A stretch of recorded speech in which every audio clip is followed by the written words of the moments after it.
So from this chapter statistics, we have only now two more topics left. One is mean deviation and other is standard deviation. तो पहले ना मैं आपको इसका मतलब समझाऊं, ये बहुत काम का स्टैटिस्टिकल डेटा है। मीन डिविएशन का मतलब ये है, सबको मीन का मतलब मालूम है, ठीक है। सपोज एक एग्जांपल हम लोग लेते हैं, अभी मैचेस चल रहा है, तो आईपीएल में कोई एक पर्टिकुलर प्लेयर है, ऐसे एज्यूम करो, उसके 10 इनिंग्स, अलग अलग इनिंग्स का स्कोर यहाँ पे हम लोग ने लिखा। एक में 10 बनाया है, एक में 55 बनाया, ठीक है, एक में 70 बनाया, एक में 7 बनाया, ऐसे उसके 10 इनिंग्स का स्कोर है।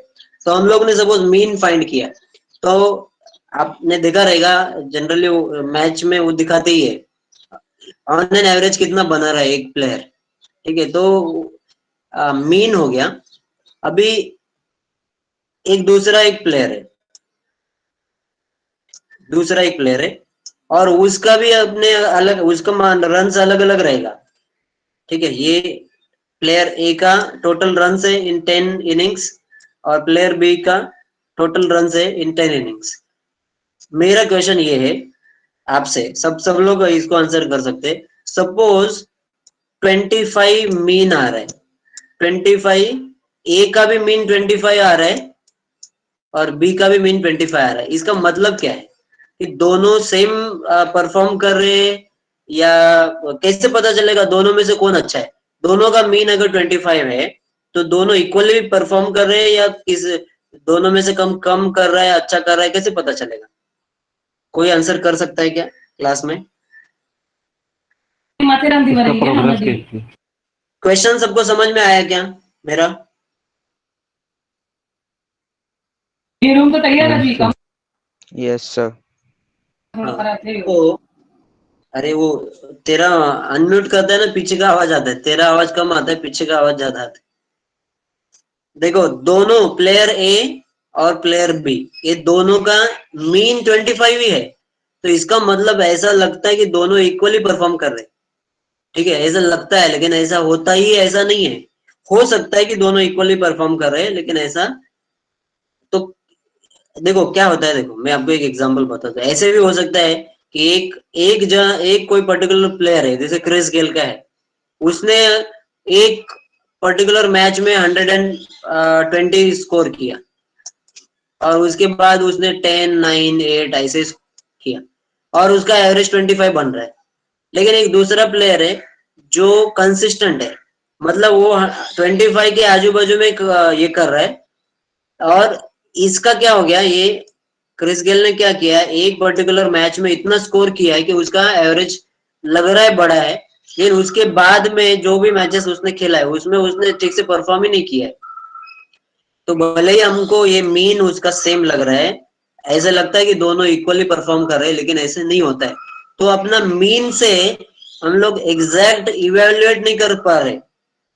समझ में आ रहा है मैं क्या बोल रहा हूँ? मीन से we are not able to evaluate two players कि दोनों में से कौन सा अच्छा है, कौन सा अच्छा नहीं है।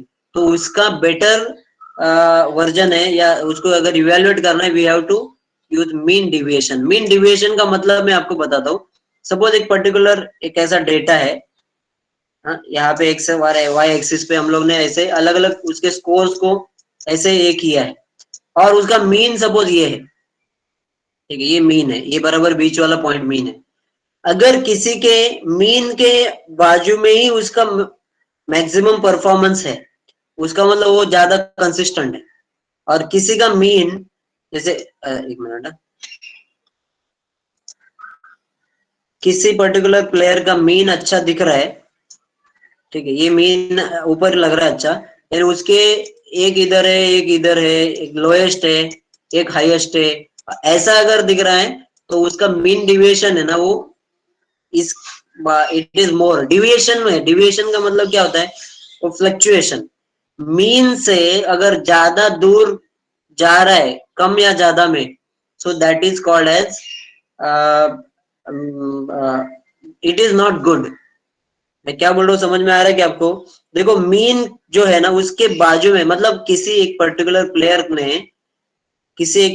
प्लेयर के ये रन है, लेकिन मीन अगर 9.5 है तो 9.5 के आजू बाजू में ही अगर सब दिख रहा है ना तो इट इज गुड। इसका मतलब कंसिस्टेंट है, उसको एवरेज के बराबर आगे पीछे चल रहा है। लेकिन किसी ने एक बार बहुत अच्छा परफॉर्म किया, एक बार बहुत खराब परफॉर्म किया, तो उसके वजह से मीन वैसे बढ़ जाता है। मीन बढ़ गया, एवरेज बढ़ गया, लेकिन उसका परफॉर्मेंस कंसिस्टेंट नहीं है। ये वर्ड ठीक से समझो, परफॉर्मेंस इज नॉट कंसिस्टेंट। क्योंकि कभी बहुत आगे जा रहा है, कभी बहुत पीछे आ रहा है, तो लग रहा है ग्रोथ दिख रहा है उसका, लेकिन जीरो भी तो दिख रहा है। सबको समझ में आ रहा है मैं क्या बताना चाहता हूँ? बोल रहा हूँ हाँ सर। हाँ, तो इसके लिए ना दो कोई पर्टिकुलर दो चीज के बीच में अगर आपको कंपैरिजन करना है, so we should not take mean as a criteria. We should take mean deviation or standard deviation, that is better criteria. जिसका mean deviation कम रहेगा that is good, मतलब deviation फ्लक्चुएशन कम है, वो मीन के बाजू में ही उसका परफॉर्मेंस ज्यादा है, that means it is good. और जिसका मीन डिविएशन ज्यादा रहेगा उसका मतलब उसका फ्लक्चुएशन बहुत ऊपर नीचे बहुत हो रहा है, इसका मतलब it is not good, consistent नहीं है। तो अभी हम लोग पहले ना फॉर्मूला देखेंगे, मीन डिविएशन का फॉर्मूला मैंने जो बताया ना उसका मतलब आपको एक एग्जांपल में पता चल जाएगा कि क्या है। We have only 10 minutes left now, तो मैं क्या कर रहा हूँ, मीन डिविएशन आज पढ़ाता हूँ and standard deviation we will do it tomorrow. तो एग्जाम यहाँ पे ना फॉर्मूला ये है, देखो our formula for mean deviation is this, MD बोलते हैं इसको, मीन डिविएशन फॉर्मूला। अगर आप देखेंगे ना फॉर्मूला ऑलमोस्ट पहले वाले फॉर्मूले जैसे ही है, खाली यहाँ पे ना सब्ट्रैक्शन के साथ अपने को एफ आई मल्टीप्लाई करना है, ठीक है, एक्स आई माइनस एक्स बार, मतलब एक्स बार पहले फाइंड करना पड़ेगा और हर एक्स आई से सब्ट्रैक्ट करना पड़ेगा, then we have to multiply this with F I and divide by total. Formula देखो ना, मीन के फॉर्मूले जैसे ही लग रहा है आपको ना। यहाँ पे एक थोड़ा कंफ्यूजन ऐसे है कि ये लोग ने ना, ठीक है पहले हम लोग ये देखते हैं, calculate mean deviation about mean he करने का, वो मीडियन और मोड भी दिया है लेकिन वो मत करो आप। तो इसका डेटा हमें इसको एक्सआई लेंगे, ये अनग्रुप डेटा है फिर भी इसको टेबल में बनाओ क्योंकि कैलकुलेशन सिंपल हो जाता है समझने के लिए। एक्सआई इज गिवन एज 12 6 7 3, तो उसको असेंडिंग ऑर्डर में लिखा है लोगों ने। आफ्टर दैट इसका मीन फाइंड करो, इसका मीन है 9.5, यहाँ पे फाइंड हो चुका है पहले ही। 9.5 सब में से सब्ट्रैक्ट करो, ठीक है, एक्स आई माइनस एक्स बार, तो नेगेटिव भी आ सकता है और पॉजिटिव भी आ सकता है, लेकिन अपने को हमेशा इसमें पॉजिटिव लेना पड़ता है, ये याद रखो। हम लोग जब स्टेप डिविजन मेथड में मीन फाइंड करते थे तो नेगेटिव भी लेते थे, लेकिन यहाँ पे नेगेटिव आया तो भी पॉजिटिव ही लिखने का मीन डिविएशन के टाइम पे, याद रखो। तो मॉड डी आई डिफरेंस जो है ना, mod D I is this. तो अभी अपने को मैंने आपको बताया कि अपना फॉर्मूला क्या है, ये फॉर्मूला है, लेकिन एफ ही नहीं है, ये अनग्रुप डेटा है, तो we will use this same formula without F. तो इधर ये आएगा न्यूमरेटर में खाली और डिनोमिनेटर में टोटल नंबर ऑफ टर्म्स आएगा, ठीक है। तो यहाँ पे समेशन डी आई जो है वो 34 है, that is our numerator and our denominator is 8 because there are total 8 terms, ठीक है। अनग्रुप्ड का ऐसे करना है, तो 4.5 अवर इज अवर आंसर। तो मीन डिविएशन है 4.5, ये याद रखो। मीन अपना आ रहा है 9.5, मीन डिविएशन आया 4.25, इसका मतलब क्या समझने का, ये जितना कम है ना उतना वो उसका परफॉर्मेंस मीन के आजू बाजू में है, ऐसे समझने का।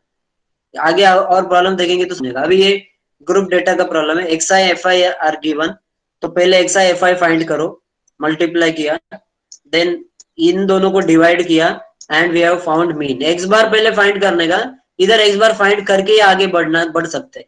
अभी फॉर्मूला अपना ये है, और formula is mean is equal to X I into this difference का मल्टीप्लीकेशन। तो इधर है ना मॉड बनाओगे तो बेटर है क्योंकि नेगेटिव अपने को चाहिए भी नहीं। तो एक्स बार अपना 5.3 आया है, 5.3 सब में से माइनस करो, सारे एक्स में से अब माइनस करो 5.3, you can subtract from every x i, और उल्टा भी माइनस करेंगे तो भी वही आंसर आएगा। मॉड करो तो पॉजिटिव में आएगा। ये हो गया एक्स आई, ये डी आई हो गया, डी आई मतलब डिफरेंस समझो आप। इसको एफ के साथ मल्टीप्लाई करो और ये इधर लिखो। अभी ना एक टेबल में क्या बनाने का वो बहुत आसानी से समझता है अगर आपको फॉर्मूला मालूम है। तो summation F I into x I minus x bar, this is our numerator. Numerator में इसका समेशन 47.8 आया, वो ऊपर लिखो, एंड फ्रीक्वेंसी का टोटल इज ऑलवेज एन, तो 40 इज फ्रीक्वेंसी का total, that is an, that is our denominator. तो 1.195 आंसर आया है। पहले केस में अपना आंसर 4.25 आया था, इसका मतलब ये डेटा और अच्छा है। ये डेटा और अच्छा क्यों है? क्योंकि मीन डिविएशन जो है ना उसका, ये मीन डिविएशन होना चाहिए, गलती से ऐसा लिखा है, अच्छा यार ऊपर लिखा है मीन डिविएशन। तो मीन डिविएशन इज 1.1, जितना छोटा है मीन डिविएशन, उसका मतलब उसका परफॉर्मेंस है ना एकदम मीन के आजू बाजू में हो रहा है, तो इट इज कंसिस्टेंट परफॉर्मेंस। सबको ये समझ में आया क्या प्रॉब्लम मैंने जो बताया, दोनों प्रॉब्लम मीन डिविएशन का? Yes sir. तो यहाँ पे ना और कुछ प्रॉब्लम्स है जिसमें मीन डिविएशन अबाउट मीडियन भी लिखा है, तो वही फॉर्मूला मीडियन के लिए यूज किया है एफ आई, लेकिन ये मैं आपको बता रहा, ये नहीं आएगा एग्जाम में, मीन का ही आएगा। मोड का भी किया है, वो भी नहीं करना, मीन का ही करना है खाली। ये स्टेप डिविएशन मेथड यूज करके वो लोगों ने किया है। Even if you don't do use this method, that is also correct. अपना ये मेथड यूज करो और करो, चलेंगे। तो ये है मीन डिविएशन। कल मैं आपको स्टैंडर्ड डिविएशन समझाऊंगा। ये है standard deviation, and that is the end of statistic. Standard deviation भी मीन डिविएशन जैसा ही है, but it is more accurate then, अगर आपको एनालिसिस करना है कौन सा अच्छा है कौन सा है, तो उसके लिए standard deviation is more, it is good then mean deviation. ये आगे का एक दूसरा फॉर्मूला है, वो ऐसा फॉर्मूला है, कल हम लोग ये स्टडी करेंगे। So we will stop now.